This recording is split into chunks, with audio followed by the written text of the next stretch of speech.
So in last night's video, obviously I was really happy to finally revisit MW3. I was looking forward to grinding through the levels again because, for those of you that don't know, basically when I got an Xbox One, I wasn't able to transfer my old 360 account, which was Master Prestige, had all the weapons like maxed out, had them all gold and everything. So I was looking forward to, grinding out on this new account, getting to Master Prestige again, getting all the weapons gold, but unfortunately last night I was playing in the evening and somebody decided to hack my account. As you can see here, I'm Master Prestige, level 80, the whole shebang. Then when we go into the creative class, yep, same thing here. All my weapons are maxed out. They're all gold. See, the thing is, it's really weird. Even though I have 15 custom classes here, once I get into game, I'm only able to access 5 classes at a time. And the even stranger thing is, all of my weapons are technically level 1 until I use them. So right now, as you can see, the MK14 is level 1, but that is until I get a kill with it. Once I get 1 kill with it, then it jumps up to being max rank. Again, it's really bizarre because, like, it says level 1, but then 1 kill is what gets it to the max level, gets me the gold camo, and it's the same way on every single weapon,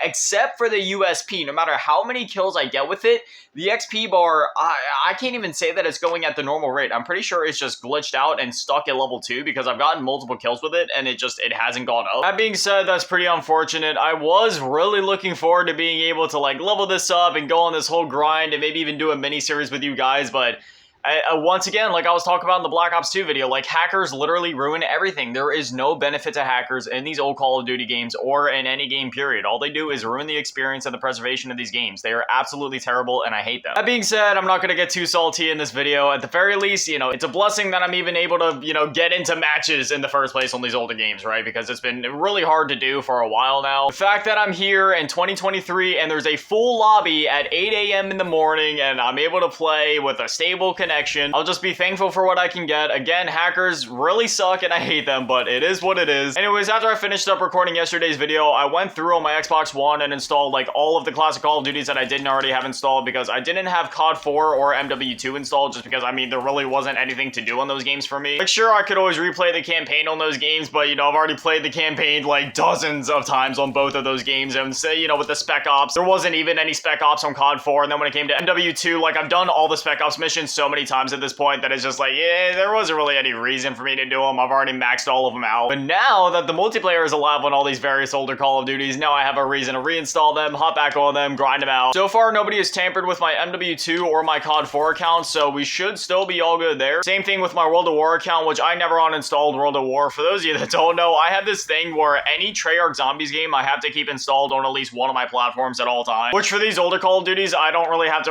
even install anything because I have them both physically on PS3 and Xbox 360. Yes, I love Call of Duty that much. Literally every single Call of Duty, I have it physically all the way back to COD 2, all the way up to the most recent Modern Warfare 2. I have them on all the platforms, any platform that Call of Duty is available on, including the Wii. I have all the different versions and iterations and the DS and mobile. I'm a sucker for the series, what can I say? It's honestly been refreshing getting to like grind out the levels again on some of these older CODs. Like, even though I'm really disappointed and it makes me sad that I wasn't able to transfer over my old account, it's almost like a blessing in disguise because now I have these fresh accounts, I'm able to go in, and it's like reliving my childhood again, you know what I mean? Where I'm able to like go in and grind them out again for the first time, almost as if these games are new. Got a guy up in the plane, thank you. We're one off from the advanced UAV right now, and then it's gonna be over for these kids. Got a guy coming around the corner, come on, peek me, no, maybe he's not gonna peek me. Oh god, no, he was behind the counter. Usually I don't run the types of perks in Call of Duty where like you keep your streak after death, but I must admit it is pretty handy in MW3. Even if it is a little newbie, the way I see it, if it's in the game, well, why can't I use it? I will say I haven't gotten a Moab on this account yet, so hey, maybe that could be a goal for us to go for one of these days. It's definitely a bit tougher to get Moabs and nukes and such in Modern Warfare 3 compared to MW2. MW2, it's literally easy to get nukes. All you gotta do is chain together the old trio of kill streaks, and before you know it, you have the nuke like it's nothing. And if you don't know what the trusty trio of kill streaks is, then I'm sorry, but you don't deserve to know, because that just means that you were too young to know it. The last thing we need is all these new kids playing Call of Duty knowing about the old strategies and then hopping into the lobbies and trying to destroy us. Then again, we do have like over a decade of experience over them, so I don't know, man. The way kids play nowadays, it's really different compared to how we used to play because, like, we used to be competitive, but we were also rather chill, you know what I mean? Like, after a school day or after work or whatever, we just get on, we'd play, we'd chillax, and that was that. But nowadays, all these kids play as if it's like a CDL competition every time they hop into a game. Like, it's really obnoxious. Like, sure, there's some of us that are more hardcore players, or where like some games we try to go more hardcore, we try to quote-unquote sweat a little bit more, but it's not like we treat every match like that. Like, most of the time for most of us older players, like, we just, you know, played more chill. But this is the new generation. This is something different. Like, they're literally, like, if you aim at them in Fortnite, they're gonna build a castle before you even know what happened. If you give them even the slightest tip that could give them, like, even the slightest advantage in a multiplayer game, they're gonna take it to the next extreme and make it the next meta. Hey, Arkaden! I haven't played this map in a while. We got the classic gold MP7 with the suppressor. Always gotta remember in some of these older Call of Duty games that when you use the suppressor, it'll either take away your damage or your range. In MW3's case, it takes away your range, so it's always a good idea to put on the perks if your weapon has it available to it, where it increases your effective damage range just to kind of like counteract that. Again, I know all the OGs know this, but you know, I'll throw a few tips out there for the newbies. It still boggles my mind just how many kids are on here experiencing this game for the first time. Like, it makes me feel so freaking old hearing all these squeakers on here. Last night I heard some kid on here, he was like a level 3, he was like, "Hey guys, please don't go too hard on me, I'm still trying to learn the game." I'm sorry, lad, this is Modern Warfare 3. I mean, for any of these old Call of Duties, right, this isn't like the modern era with SBMM where these publishers are trying to make the game more accessible to these newbies. Back in the day, you were just thrown into the wolves. That's why all of us old school Call of Duty players are so good at these games. It's just because we were thrown into the wolves and we had to get good. Back then, we didn't have Game Pass or, you know, all these constant sales on games, and we just really didn't have that much money, period. We only got like a handful of games every single year, and we played those games to death. And more times than not, one of those games was like a Call of Duty or like a GTA. And in the specific example of Call of Duty, well, considering that that was like one of the only games that we were gonna get for the year, we played these games to death. Like, even if we sucked at the games, we played them until we were good. We did not have an option. We got good at the games, and it was as simple as that. And now we are absolute monsters at any Call of Duty that comes out. Well, for the most part, at the very least. I mean, there's still the few exceptions where you get like the random game here and there, like Ghosts, where like no matter how much Call of Duty you played before, like,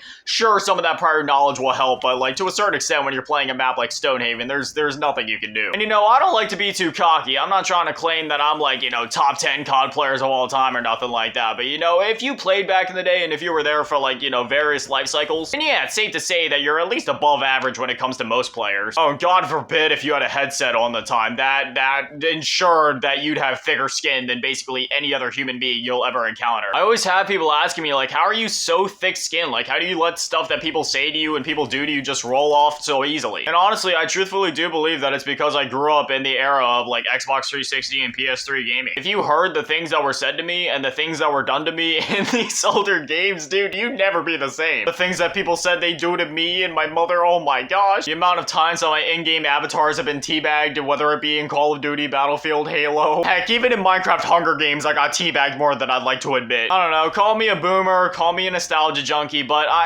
it's not all nostalgia, you know? There really was just something different and better about that time. Like, nowadays, everybody is so, it's hard to think of another word to describe it, but I feel like everybody is drowning in the internet and the age of social media. You know what I mean? Like, it's a really weird word to use to describe it, but I can't think of any other word. Like, when I think of modern day social media and all that other stuff and the internet in general, I just think drowning. Like, it's so overwhelming, it's so overbearing, there's so much there's too much happening at one time. I miss that age between like, I don't know, like, but in the between like, you know, the early 2000s to like the mid 2010s, right before like that midpoint right there, like around the release of Black Ops 3 is when things started to go downhill with the internet, arguably maybe even a little bit before that. I would say like maybe early 2015 could squeeze in there, but mainly like 2014 and back. That was like the prime right there. Everything beyond that just became like, I don't know, just so messy on the internet. Just so much, just, I don't know. That's just when the world started to feel like it really sucks. There was still good to be had, like between like 2015, 2016, and you know, I mean, even up to nowadays, like, you know, there's still like that fun side of the internet or that old school side of the internet where you got like those old school zombie YouTubers and those old school COD YouTubers still doing their thing. But that's the thing. Most of the good, wholesome, fun, and enjoyable content and parts of the internet where it's like you feel like you can go there and relax is simply like content creators or just like other sites or, you know, parts of the internet where they were there before that turn, before everything became just like the mess that it is today. I'm sorry for going on this long boomer discussion, but it just makes me sad to see how the internet's been evolving over the years. And playing Modern Warfare 3 just really reminded me like how much better things honestly used to be. Like, some people call it nostalgia, but no, things honestly were just better back then. Anyway, yeah, I'm just gonna go ahead and edit this video, and then I'm just gonna play MW3 and MW2 for the rest of the day. I've kind of been like bouncing back and forth between the two. I'll probably keep playing some more Modern Warfare 2 before I hit you guys with a video on that, so then I can at least like level up a little bit more and use more variety of weapons in that video. But anyway, as always, a massive shout out and thank you to all the patrons and channel members. Thank you to all of you in the low baller tier, and an even bigger shout out and thank you to all of you in the big baller tier, Mellow Lasking and Big Daddy Matty, and the biggest shout out and thank you of all to all of you in the G tier, Ryan Vengeance and Little Cheese Curl. Thank you guys so much. You guys are literal legends. I love you. Thank you guys for watching. Have an amazing day. Stay beautiful. I love you all. Peace.